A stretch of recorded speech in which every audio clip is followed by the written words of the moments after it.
Katie, and I'm going to be talking about some of the prevalence relating to seniors living at home. So currently there's about 47 million people over the age of 65 in the US.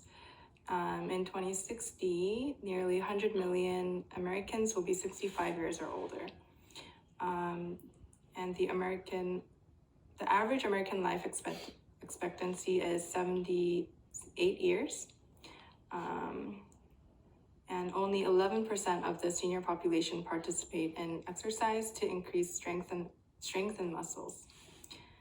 And in 2010, US Census found 3.1% of seniors were living in nursing home residence, but many choose in-home care support.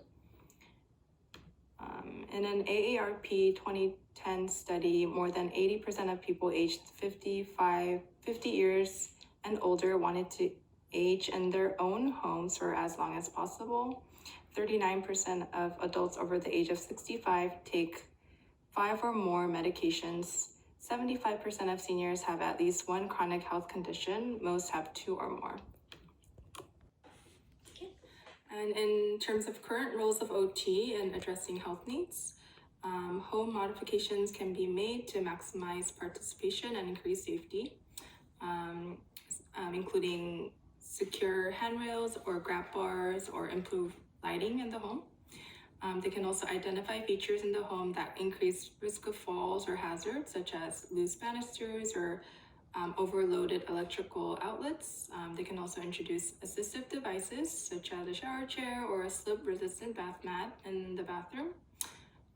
They can also cover medication management, like ordering new meds or refilling meds or understanding the treatment purpose of each medication. And lastly, they can also help with health management, such as with diabetes. They can help with blood sugar monitoring, or low sugar meal planning and preparation, and hygiene and foot care. My name's Alexa.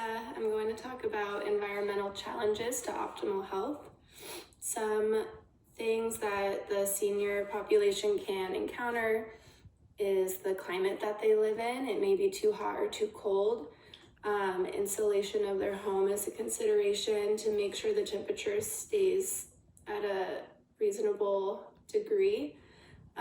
If they live in the snow, they may not be able to shovel their driveway, which can influence their functional mobility and cause the roads to be slippery, so that's a fall risk. The smog conditions and air quality of the place they live in can also be a consideration. A place like LA, which has horrible smog conditions, can cause respiratory problems. In the neighborhood that they live in, such as if they have sidewalks that they can go in their wheelchair on, stay out of the street, and stay away from traffic.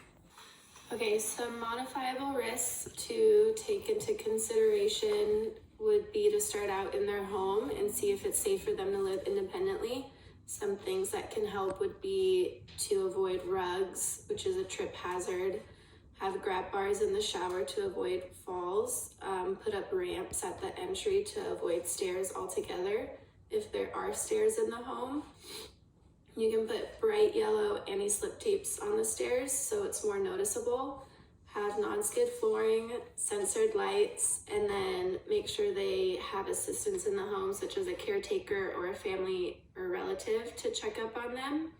They can also use Life Alert as a safety precaution, and we want to take into consideration their cognition level so they know their own limitations, or if we need to help them remember to turn off appliances, and also what type of device is being used.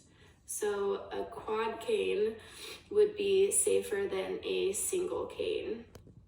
Hi, my name is Melissa, and I'll be talking about limitations to access and disparities. So some seniors may be limited in functional mobility, so they're unable to drive, or they could be walker or wheelchair bound, which limits them from getting from point A to B sometimes. There's also, they're most likely also to be on Medicare or Medicaid or some other healthcare program. And some insurances require copay or deductibles, so some of the low income seniors may not be able to afford it. And there's also parts of Medicare that's within the senior health insurance. So there's part A, B, and C, and D. Some parts of that you have to pay an annual premium, some parts are free, depending on how long you've worked and if you've paid the Social Security taxes. So depending on which parts you qualify for as a senior, you might not qualify for most of these. So disparities in access to healthcare services results in inequality of health and health status among the American and geriatric population. Uninsured population in the U.S. has been a socioeconomic problem, and affordability is a major concern. So some people are not able to afford certain insurances depending on how much income they make or have made. And although there has been an increase in managed care system, reducing the rate of increased healthcare costs, disparity is still prevalent. And factors including influencing unmet needs for healthcare is disproportionately large amongst the low-income elderly population. And health disparities are typically affected by two factors: the individual's ability to produce or maintain health, and the degree of accessibility of healthcare services associated with unmet needs and delayed care. So sometimes there are disparities on, for instance, what kind of durable medical equipment a client can afford, depending on what kind of insurance that the person has. Hi, my name is Lauren, and I'm going to be talking about the position of national and global organizations on care of the elderly population. The National Institute of Aging is part of the U.S. Department of Health and Human Services, and they have reported that there are changes occurring worldwide as fertility and mortality rates are declining in most countries. So their goal is to improve health and aging-related outcomes both nationally and internationally in the U.S. They are conducting a lot of research currently on chronic diseases and the health of older adults because it's important to understand that there's a growing global burden due to these conditions for both the individual, their families, government, private sectors. Their overall aim is to better understand this population and to understand the challenges that they're facing and related to aging in the United States. And lastly, there is something called the Gateway to Global Aging database. It's a platform for population survey data, so you can go on there and take surveys to help the Bureau better understand this population.